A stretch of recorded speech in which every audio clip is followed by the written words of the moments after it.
инвестиция тартуу бул баарыбыздын ишибиз болуш керек. Бул өкмөт мүчөлөрүнүкү дагы, депутаттардыкы дагы, мына керек болсо президентибиз өзү баш болуп, мына чет өлкөгө чыкканда бүт инвесторлорду Кыргызстанга чакырып жүрөбүз. Өкмөттүн акыркы учурда аракети деле байкалат бул боюнча. Биз аны колдойбуз.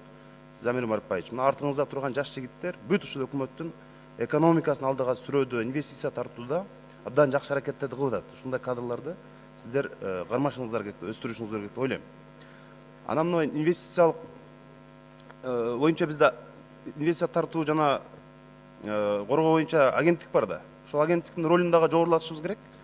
Бизге сырттан келген инвесторлор келсе эле, биз депутаттар аларды ээрчитип алып премьер-министрге же президентке карап жөнөйбүз да. Биз келген инвесторлорду мына агенттик бар, ошолорго жөнөтүшүбүз керек. Булар алардын ким экенин, тарыхын, тазалыгын иликтеп, анан кийин биздин өкмөттүн жетекчилигине жеткириш керек да. Ошон үчүн бизде мына даяр агенттик тургандан кийин биз баарыбыз аларды ким экенин билбей туруп эле, четтен келген киши болсо эле, ошол улуту башка болсо эле, аларды ээрчитип алып премьер-министрге барып атабыз. Андай болбойт. Ошон үчүн өкмөт, премьер-министр, вице-премьер-министр, сиздер баарыңыздар мына биздин даяр турган агенттикти иштетиш керек. Ошолордун ролун жогорулатыш керек. Премьер-министр буларды тез кабыл алып сүйлөшүп туруш керек.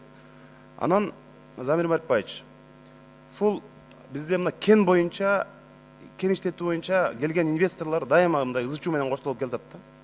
Өзгөчө мына бизге өткөндө Аида Камчыбековна да көтөргөн чаткалдан дайыма кайрылышат, бир 10-15 киши ушул бир жылдан бери ошол ак үйдү тегеректеп жүрүшөт. Кичи чаарат, иштан берди, ошо келген инвесторлор менен элдин жергиликтүү бийликтин ортосунда бир тил табышып, жакшы иштей турган бир механизмди иштеп чыгыш керек деп ойлойм да.